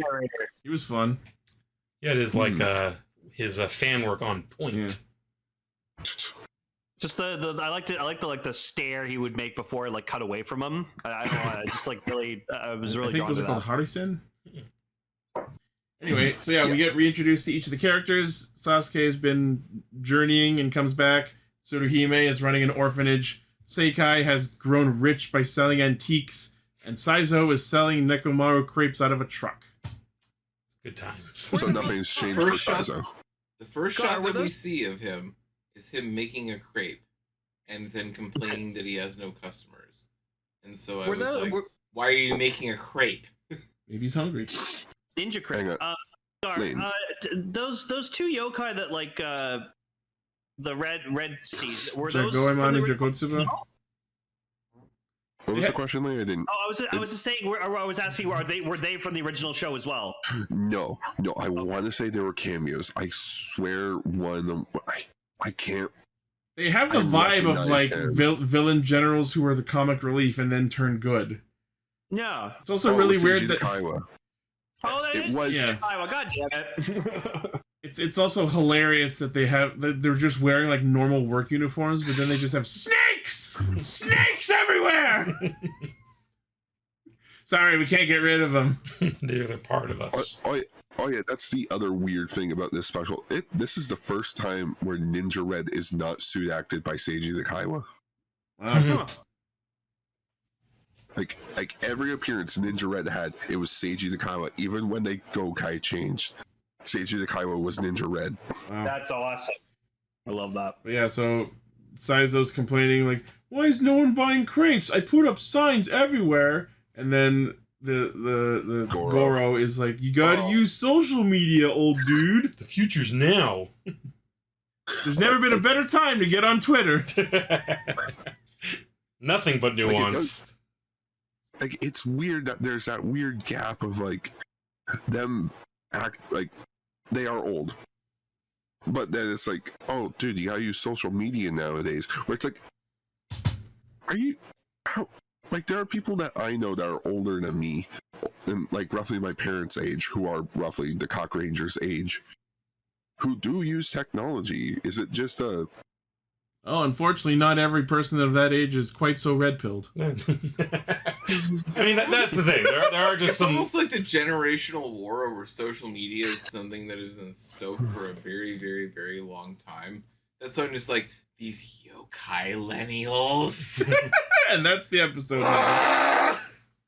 But, so we get introduced to this kid, Goro. They're yoke-pilled. We get introduced to this kid, Goro, who's like, the adopted son of Seikai, and until they said adopted much later, I thought it was his actual son. And then when they started talking about how he was a yokai, I'm like, so does that mean Seikai fucked a female yokai? Is this Gavv? Also, I didn't know that this like junior guy, that was Rito. Yeah, I didn't know that. Yep. I never. You mean Japanese David Bowie? We found him. And I like that. It's like, I thought we killed him. Oh, you did. He came Someone back. got resurrected, though. He got better. Doesn't have his memories. I would love to know what the perception of like people who like Kakuranger and then watch like Power Rangers. Saw Rito. Yeah, I'd love to know what they think of that. Sometimes when your villain is like, he has a son and he has to show up at the end of the special, he goes through some changes. Oh, okay, like at the start of the special, they mentioned that they were waiting for a new Yokai King, and then they showed the fucking skull tattoo on Goro, and I was like, immediately, like, that kid's the Yokai I wonder King. who this could be. Gee, I wonder. Might as well have been a 666. Also, fucking Samori was in this. I was like, yeah, the other yokai starts showing up. Yuki Onna shows up, played by the woman who played Sumuri in Geats, and I'm like, all right, cool. Yeah. I knew I recognized Turn in a nominee. She looks so happy to be there. Oh no, her defeat was the funniest fucking shit ever. We'll get to that. You should learn something from our age. And then the other Mook, Kama Itachi, is played by some dude who was apparently a one-off character in Zyuohger. Oh, man. What about the other ninja chick? the pink She's ninja. familiar. What was her name? Yeah. Gerbera. I was honestly expecting her to become a full-on Ninja Ranger. Yeah, like a pink ninja ranger. They didn't have one. Oh, they had like the adjacent. That was No, oh, that was Asahi. That was Ultra Woman Grigio. And Kajiki's girlfriend? I don't that know. was Asuki? What the fuck? That doesn't Wow. sound right. But something I liked is how they mentioned these are the new yokai. They're the next gen yokai who were apparently born from the evil breeding ground that is the hatred of the internet. So this is American Gods.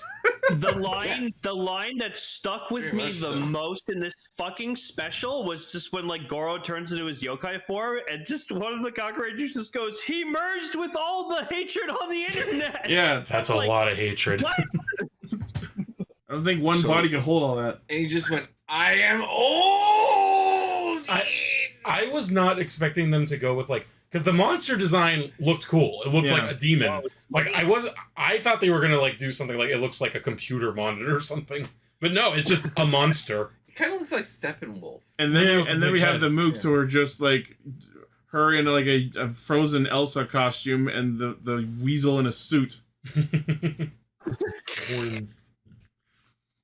And yeah, that's how they realize the yokai work at the end of Kakuranger. They feed on the negativity and anger of the world.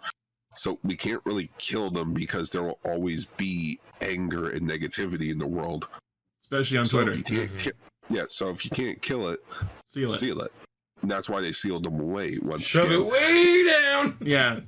We got to find out that the way they defeated the enemies at the end of Kakuranger was by sealing them behind Kingdom Hearts and locking the door with their morphers. Kingdom Hearts Journey, Ninja. So I like that the special did have like a new reason for like how are there new yokai? Anger still exists, and not all the internet. yokais got sealed away. My biggest problem is why, at the very end, when all this is said and done, is the Megazord just standing outside? We'll get to that. That was But random. yeah, that was weird. Guys, I made it. Am I in Weird. time for the movie? You call this a Sentai movie now? Are the monster's not going to grow giant? Oh. The man showed up for a quick cameo. That was nice. I love that, like, so they're talking about what happened, and now they realize, oh, we're going to have to transform to fight. And the fucking dude is like, you might not survive the Super Henge at your age. And everyone promptly responds with, well, fuck you, now we're gonna do it just to spite you. Can't tell us what to do. He can still Yeah. do it. I'm like, yeah. We have freedom of speech. Like, but yeah, they look at Jiraiya and he just like flexes. It's like, yeah, this is like one of the best in shape people I've seen ever. That's like doesn't matter how old he is. Yep. So they have like the assistant dudes as well as the happy cameo of Ninja Man show up to just like hold the gate shut while they take their morphers back to go fight the Neo Yokai. Hold the door! Hold the door! Hold the Oh, door! fuck it. What? When Ninja Man showed up, I'm like, oh sweet, it's Ninja Man. I hear that voice. I'm like, Doesn't sound Well- Canadian. well, he can't do the voice anymore. I mean, he's still voicing Frankie, so Yeah, but Lane, when you voice a character for several years, you can still do the voice. When you don't voice a certain character after like almost, oh my goodness, 15 years, because he did in Yokai-llennials, you can't really do the voice anymore. it's Get just his older. voice. They could have just showed him clips of it to help him get it back. Is Asahi? Oh my fucking god! Oh yeah, that is Asahi. Holy shit! I was Are you waiting. sure that's not shopped? You know, I was waiting the whole episode. Never happened. I'm like, where's the aliens? Where's the Where's Aqua? Where's the water? Where's Hydro Hog? I love that, like, while the Neo Yokai are, like, pushing Goro to, like, complete the transformation into the Yokai King, apparently Goro had a lot of eyeliner applied because it's running quite a lot. Oh yeah. It's going through a phase, okay? Ninjas wear. I'm like, oh, he's a Hot Topic kid. I gotta say too, I know these were in the original show as well. I love their like non-morphed costumes as well. The ninja outfits? Yeah, those are so cool. I'm not a fan of them. I love them. Especially the hat on red. I love that so on red. dorky. It's like I like how they're all kind of unique too, outside just color coordination. I like how they have masks over their face so that it's easier to hide when they've switched them out with stunt doubles getting punched. I mean, you're right. But ninja. Yeah, the big ninja that did that too. They put her mask on her just so she can fucking have stunt whacked her. Yep. Well, it's Koichi Sakamoto. You expect stunt actors. So the funniest thing was like they get their changers, and so they do a transformation, which it's sick. I love just like the shadowy spinning into their suits. It's so fucking cool. And so I guess the suits are like too tight on them. Just slow. Like of course Jiraiya is fine because he's just like he's fit, but he just looks over. He's like, what's going on? What are you doing? The rest of them start crumbling under the weight of their own power. We forgot to stretch. And the thought I had watching that was like, wouldn't the assumption be that the suits of being Power Rangers or Sentai would like empower you instead of the opposite and it being a burden on you? But then we can't do the joke, oh, my back. But what it does is it increases your physical limitations, but also your... causes stress as a result. Exactly. Does it? It's like one for all. Yeah, a little bit. Also, keep in mind, it's been like 30 years. Yeah. Again, they didn't stretch. Yeah, exactly. They did stretch. They even did a workout video. In some videos. Of course they did. I like that they had some of their signature weapons during the fight. Yeah. Their weapons are cool. I love the weapons. But after they do the henshin, fucking Yuki Onna almost busts out like Astronema energy by just immediately just replying, "Cringe!" Destroy them. She's a millennial. Yep. Yeah, so I like that she gets fucking defeated because like two of them just like go up to her and just give her like boomer advice, and she's Cheated like, old man Gambit. He literally Works dies every of time. cringe. Yeah. He dies of fucking cringe. She It's can't great. handle direct confrontation like a millennial. We're millennials. And I can't handle direct confrontation. I was going to say, points on the lie. I especially can't handle direct confrontation. I hate it. And then like they comment on Jiraiya and he's just like, Imaga, perfect condition. Yeah, perfect condition. Perfect. Again, it's them like just making fun of the whole thing. That's when you just need like Sasuke to walk over to freaking Jiraiya. Hey man, you're making the rest of us look bad, so can you like tone it down to like a 6? Slow down, you're making me look like an asshole. I'm the Red Ranger. Also, fucking like the yellow Kaku Ranger, he like you can see when they're using their attacks, they have like the Batman 1960s Batman Onomatopoeia effects. Mm-hmm. So like he literally like throws shurikens at the mooks, but like it's just the word like That was clever. I like that. That was in the show. Oh, awesome! Yeah, And, I was thinking about Jiraiya. I was like, it's amazing how the first time we ever met Jiraiya was on rollerblades in a cowboy costume. Episode 70 of Castranger. Speak Japanese. Every American Jesus Christ. Sentai Ranger is a cowboy at some point. Yeah. That's why I hope we get this other like ninja special that Gar was speculating on. That like I'd love to see Jiraiya and Star Ninja just fucking team up. That'd be sick. That'd be fun. Yeah. The American ninjas. Is he the American Ninja? I know it's the American Dragon theme, but it's close enough. I also love that like the Red Ranger cloned it, like he did the Bunshins and then did like double Mangetsugiri. That was rad. And then they do the fucking Kaku Ranger ball attack, which is clearly not the Go Ranger. I love that. I wonder how many things they had to dig through in the warehouse to find that prop. Just to find the one. Keep in mind, this was made in '94. They had a ball for each color. Jesus Christ! I feel like they just like, we have to find the white one so we can put tape over it and we can color correct it in post. Yeah. Yeah, they found the red one first. Said, "Oh, thank goodness." I was just like, It just went to dust. She at the bottom, like, God, you can tell that's 30 Find years old. the white one. And yeah, so, and then fucking Seikai starts like hugging Goro and just like, for legal purposes, I am your father. Let's hug it out, son. And that's how they won, with the power of love. And legal guardianship. Yeah. The power of love. And then Back to the future. fucking Prince Jr. bowies his way into the scene. Yeah, like guitar in hand. Like in full costume too. Like, good for him. Owning it. I fucking love it. I'm back from getting smokes, you guys. I'm back from being in a car crash related coma that pink bitch over there caused. Oh yeah, we didn't talk about that. Like there was this weird like soap opera like twist to like why Goro was with his father. Like it was very convoluted for no reason. Basically, she caused the car crash and that orchestrated the whole scheme.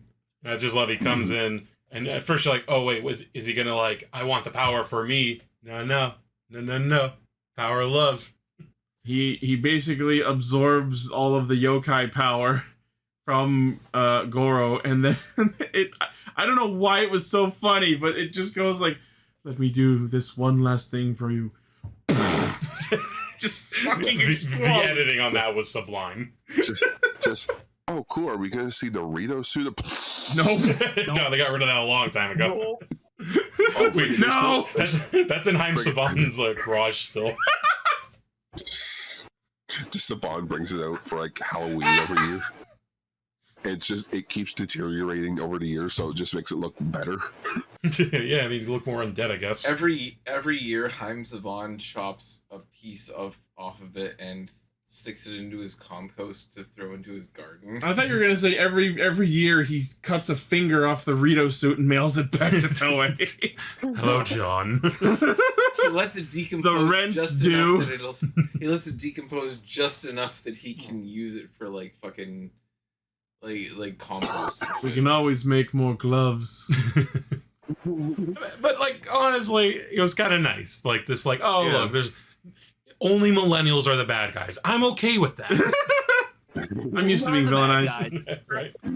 See, they're not evil; they're just misguided. But we're older and we're more mature, so they are evil. So Goro is now like fully human. He doesn't have any yokai in him, which effectively means the only way this can happen again is if more hatred comes into his life, which means in order to solve this problem, Goro has to be grounded from the internet forever.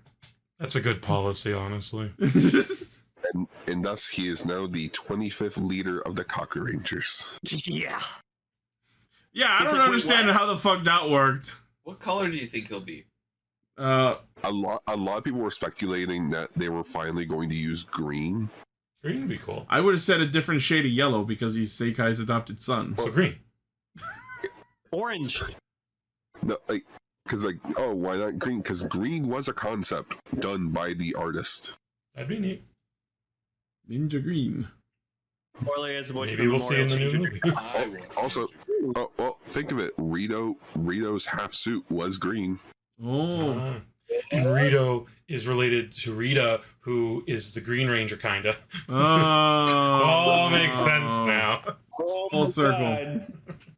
Oh yeah, his actor's also known for being called Mr. Green Apple. Well, now they're just teasing. So anyway, the fight's done, and then we hard cut to outside where the fucking Shogun Megazord is standing there for some goddamn reason. Just literally, just like, hey, I made it. What's up, bud? Like what? And why are you here? And I'm here too. How are you here? He was on standby. Fans asked. Fans literally asked. Look at his Why did they origami crane hat. It's Is so there a cute. reason they didn't have the Ninja Ranger? Like the Ninja Zords? Was that to destroy? This was the first Megazord in Kakuranger. Probably just The Shogun Megazord was second in Power Rangers, but I remember when we watched Kakuranger, this Megazord showed up first. You're right. Yeah, this is their main Megazord. As for Made of why houses. they didn't use the other one, honestly, that suit's probably long gone. I think what Ichi said, if this was the first one, that makes It's sense. like it's the base Megazord. Yeah, That's yeah, the one you it- expect to see. It makes sense. Hey, are you gonna fight? No. No. No.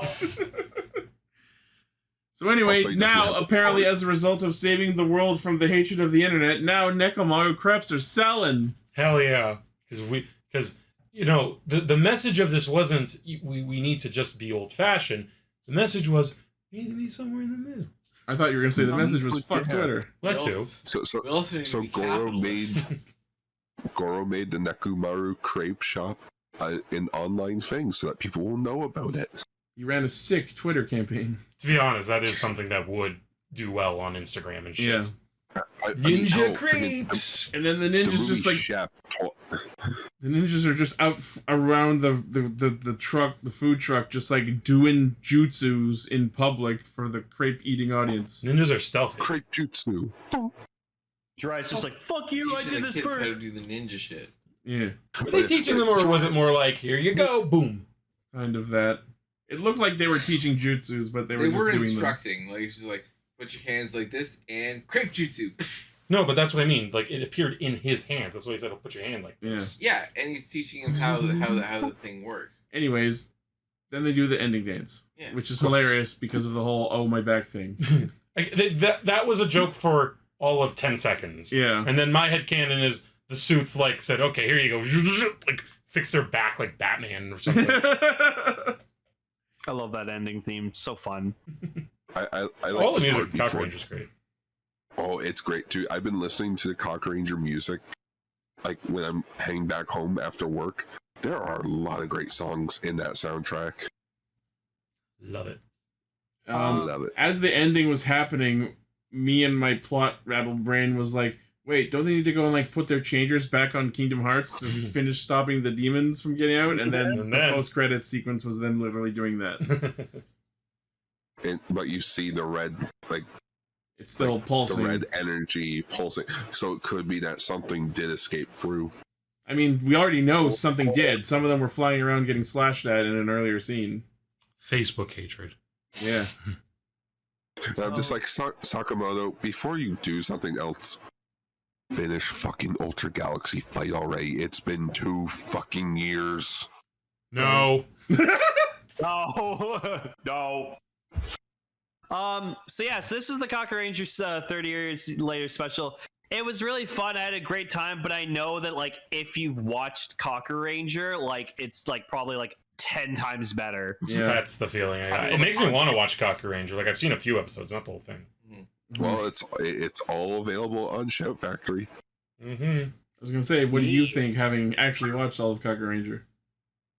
Well, that's the thing though. It's been almost 10 years since I've seen Kakuranger.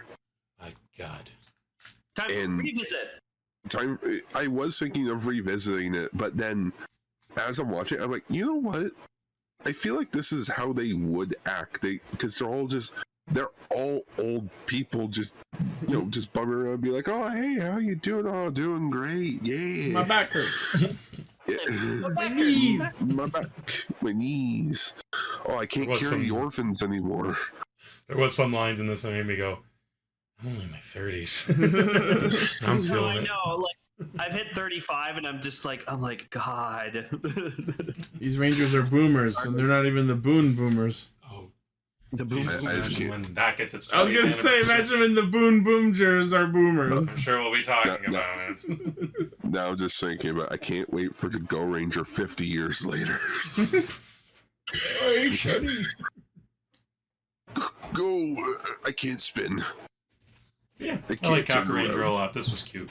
Yeah, I had a good time. Even though I didn't have full context on everything, I feel like they tailor it just enough for people who haven't watched Kakuranger to be able to enjoy it. You put Ken Kusagi in my life, that's a good thing. Kosugi. Right? Alright, that will be Castranger for this week. Jikai Radio Sentai Castranger. Next week, we will be talking about episodes 9 and 10 of Dogengers. First season. Alright. More Dogengers. More of the good shit. Yeah. As always. Sorry, go ahead. I'm just thinking, we're getting so close to more Borgtober. Yeah. All right. Shout out to our currently active patrons, which of course includes Blaze, Armorhide, Sentai VT, Vegas Bear, and Jackaplier. Thank you very much for supporting what we do.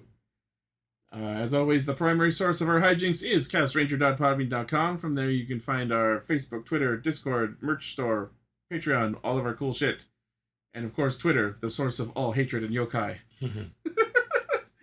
As always, thanks for watching, listening, favoriting, liking, sharing, subscribing, hitting the bell, and being awesome. Let us know what you thought of these episodes and the Kakuranger special in the comments. Let us know if there's anything specific you'd like us to tackle in the coming weeks. And we will see you next week. Ninja Sentai, Back to the Future. That's an old one. Back to the Speak Future. Japanese.